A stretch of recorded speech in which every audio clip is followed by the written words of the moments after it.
మీ ఎలాంటి వ్యాపార ప్రకటనలకైనా వెంటనే మా ఛానల్ సంప్రదించండి. ప్రస్తుతం మనతో పాటు ప్రముఖ ఆధ్యాత్మికవేత్త వేదిక్ ఆస్ట్రాలజర్ అవినాష్ దాస్ గారు మనతో ఉన్నారు. గురువుగారితో మాట్లాడదాం.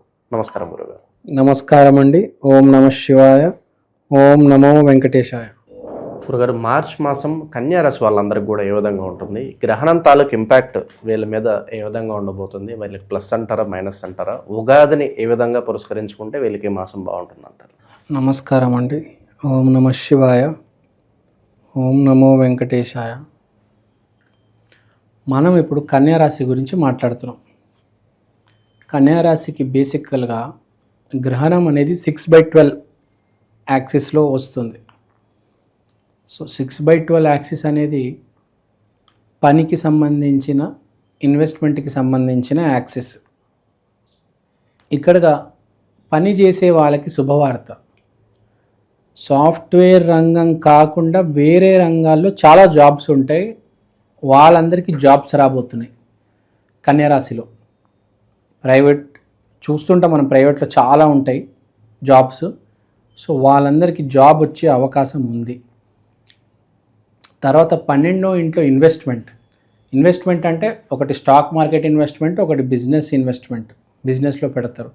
సో బిజినెస్ చేసే వాళ్ళకి మంచి న్యూస్. తర్వాత ఇన్వెస్ట్మెంట్ చేసే వాళ్ళకి స్టాక్ మార్కెట్లో వాళ్ళకి కూడా మంచి న్యూస్. సో ఆర్థికంగా వీళ్ళకి బాగుంది. జాబ్స్ ఎవరైతే కావాలో వాళ్ళకి జాబ్స్ దొరుకుతాయి. స్టాక్ మార్కెట్లో ఎవరైతే పెడదామనుకుంటున్నారో వాళ్ళు పెట్టవచ్చు. వ్యాపారం ఎవరైతే పెడదామనుకుంటున్నారో, లేకపోతే ఉన్న వ్యాపారాన్ని కొంచెం డెవలప్ చేద్దామనుకుంటున్నారో వాళ్ళకి చాలా మంచిది బేసికల్గా. So no need to worry. బేసికల్గా పెద్దగా ఏం ప్రాబ్లం కనిపించట్లేదు కన్యారాశిలో బేసికల్గా నాకు ఇంట్రెస్ట్ లేకపోవడం అనేది ఎక్కువ కనిపిస్తుంది. అన్నీ పెడతారు కానీ ఇంట్రెస్ట్ ఎక్కడో లూజ్ అవుతారు. వ్యాపారం పెట్టి మళ్ళీ కొంతమందికి జాబ్స్ కూడా ఇస్తారు. కానీ చాలామందికి ఏముంటుందంటే డబ్బు వచ్చే కొద్ది టెన్షన్ కూడా పెరుగుతుంది కదా.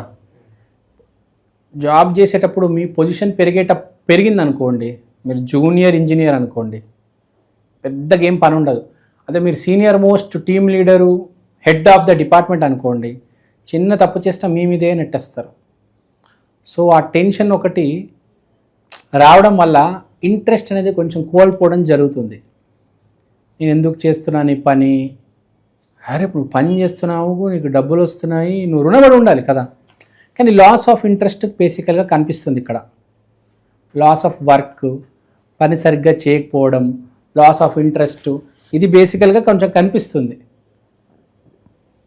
సో ఇక్కడ చెప్పేది ఏంటంటే అవకాశం రావడం చాలా గొప్ప విషయం. అవకాశం వచ్చింది, అంతా బాగా నడుస్తుంది. కానీ లాస్ ఆఫ్ ఇంట్రెస్ట్ చేస్తే, ఇప్పుడు మీరే ఉన్నారండి, ఒక యూట్యూబ్ ఛానల్ నడుస్తున్నారు అనుకోండి. ఎవరైనా ఎందుకు పని చేస్తారు యూట్యూబ్ ఛానల్? మామూలుగా కంపెనీకి వ్యూస్ తీసుకురావాలి. కానీ అన్నీ వదిలేసి ఇంకేం వస్తేలే, వదిలేద్దాంలే, ఇంకేం చేయగలుగుతాం మనము? ఇట్లా చేతులు దులుపుకుంటామా? లేదు, మనం ప్రయత్నం చేయాలి. ఎట్లయినా ఈ స్ట్రాటజీ వేసి వ్యూస్ తీసుకురావాలి. అంటే బేసిక్గా ఉన్న వ్యాపారాన్ని ఎట్లయినా కింద డౌన్ అవుతే దాన్ని ఎట్లయినా ఏదో ఒకటి చేసి పైకి తీసుకురావాలి కదా. ఇంకేం చేస్తాంలే, ఎన్ని పునుగులు వేస్తాము, ఎన్ని మిర్చీలు వేస్తాము, ఎన్ని సమోసాలు, ఎన్ని కచోరీలు వేస్తాము, అమ్ముడు ఓట్లేనప్పుడు ఇంకెందుకు వేయడము?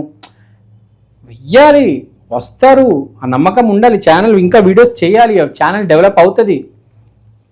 చేసి బొక్క ఇలాంటి పిచ్చి పిచ్చి ఆలోచనలు అనేవి రావడం జరుగుతుంది కన్యారాశి వాళ్ళకి. సో వీళ్ళందరికీ నేను చెప్పేది ఏంటంటే don't lose hope. House the జోష్ అంటే హాయ్ సార్ అని చెప్పాలా, వెరీ లో సార్ అని చెప్పకూడదు. ఒక ఎనర్జీ, ఒక బూస్ట్తో ఉండాలా కన్యారాశి వాళ్ళు. బేసిక్గా వీళ్ళకి చెప్పేది నేను, అసలు అవకాశం రావడమే చాలా గొప్ప విషయం కదా. అలా ఇప్పుడు మీకు విషయం చెప్తాను, డిప్రెషన్ వచ్చింది అనుకోండి మనిషి డౌన్ అయిపోతాడు. అలాంటప్పుడు మనం కొత్త కొత్త విషయాలు నేర్చుకోవాలి. ఇప్పుడు రాములకి చైత్రమాసం వస్తుంది కాబట్టి చెప్తున్నాడు. రాముడు సడన్గా అతనికి వనవాసం ఇచ్చారు 14 years. వనవాసం వచ్చినప్పుడు అతను ఏమైనా డౌన్ అయిపోయాడా? లేదు, ప్రతిరోజు యాక్టివ్గా ఉన్నాడు అతను. ప్రతిరోజు ఏదో ఒకటి కొత్తది నేర్చుకుంటున్నాడు. నా రాజ్యం కోల్పోయాను, నా దగ్గర డబ్బులు లేవు అని ఏ రోజు లేడు. ప్రతిరోజు ధర్మం పాటించాడు. మన శాస్త్రాల్లో ఉంది, ఏది ఏమైనా ఇవాళ ధర్మం పాటించు, ఇవాళ స్ట్రాంగ్గా ఉండు మానసికంగా, రేపు ఏదైనా జరగవచ్చు, ప్లస్ మైనస్. ఇవాళ మనం ధర్మం పట్టుకొని ఉండాలా, ఇవాళ పని చేయాలా, ఇవాళ చదవాలా. కాబట్టి కన్యా రాశి వాళ్ళకి చెప్పేది ఏంటంటే బుక్ తీసి చదువు, పొద్దున్న ఆఫీస్కి టైంకి వెళ్ళి కూర్చో. ప్రాఫిట్ వస్తుందా రాదా, ప్రాఫిట్ కోసం ఎప్పుడు పని చేయకూడదు. మనం ఏ పని అయితే మనకి ఇంట్రెస్ట్ ఉందో ఆ పని చేస్తూ ఉండాలి, ప్రాఫిట్ వచ్చినా రాకపోయినా. అది ధర్మం. ఒకటే పని చేయాలి. విరాట్ కోహ్లీ క్రికెట్ ఆడతాడు, ఈరోజు డక్అవుట్ అవ్వచ్చు, రేపు సెంచరీ అవ్వచ్చు, ఆడా లేదా, అది పాయింట్. అలా ఆడితేనే కష్టమైన సమయంలో అతను భారతదేశానికి కష్టం వచ్చినప్పుడు అతను నుంచొని గెలిపించాడు కదా, ఎన్నోసార్లు చూసాం. ఎందుకంటే అతను డక్అవుట్ అయినా సెంచరీ కొట్టిన ప్రాక్టీస్కి వస్తాడు, ప్రాక్టీస్ చేస్తాడు. మనకు తెలిసి చాలామంది డక్అవుట్ అయితే ఇంక ప్రాక్టీస్ రావడం మానేస్తారు, రూమ్లోనే ఉండిపోతారు. అట్లా any day you have to work. ఏదైనా జరగవచ్చు, నీ డబ్బులు పోవచ్చు, డబ్బులు రావచ్చు, అనవసరం. నువ్వు కష్టపడు. ఒకటి గుర్తుపెట్టుకోండి, ఎవడైతే కష్టపడతాడో, ఎవడైతే ఏది అనుకున్నాడో దాని మీద ఎవడైతే నిలబడతాడో వాడికి సక్సెస్ వచ్చి తీరుతుంది. నమస్కారం అండి, నేను మీ ఫేవరెట్ ఆస్ట్రాలజర్ అవినాష్ దాస్ మాట్లాడుతున్నాను. ఇవాళ నేను మీకోసం ఈక్షన్ ఆస్ట్రో వాల్ క్లాక్ తీసుకొచ్చాను. అంటే మీ కళ్ళెదురుగా ఉండే పంచాంగం.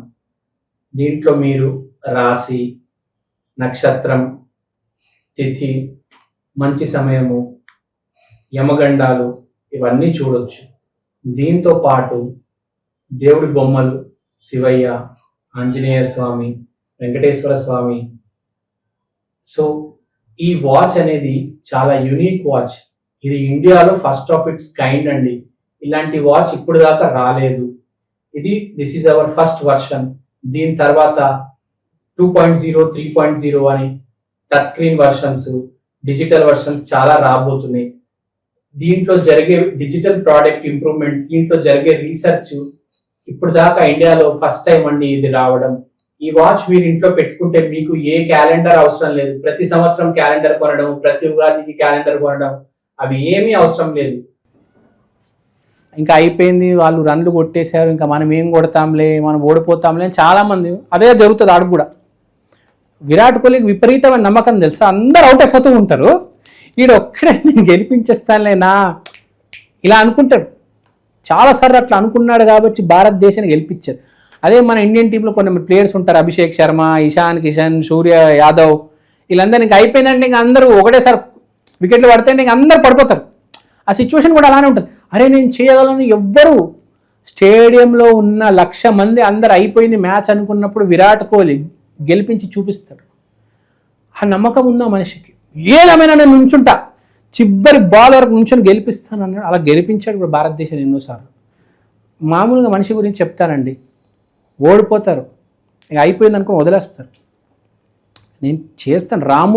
రాముడు స్టోరీ చెప్తే షాక్ అవుతారండి.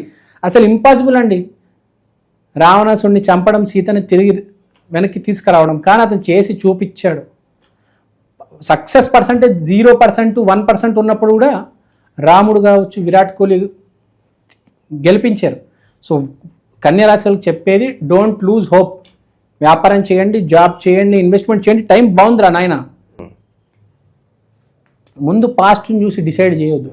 Think about the future and be positive. ధర్మం పాటించండి అంతే. బేసిక్గా ఇదే రెమెడీ, దీని మించి రెమెడీ లేదు. వెళ్తే ఒకవేళ రాముల గుడికి వెళ్ళరండి, రాముల జీవితాన్ని, విరాట్ కోహ్లీ మ్యాచ్ని చూడండి, దాని మించిన రెమెడీ లేదు, మీకే అర్థమవుతుంది. ఓవరాల్గా ఈ రాశి వాళ్ళకి ఈ మాసం ఏ విధంగా ఉంటుందో మంచి విశ్లేషణ అందించారు. ధన్యవాదాలు.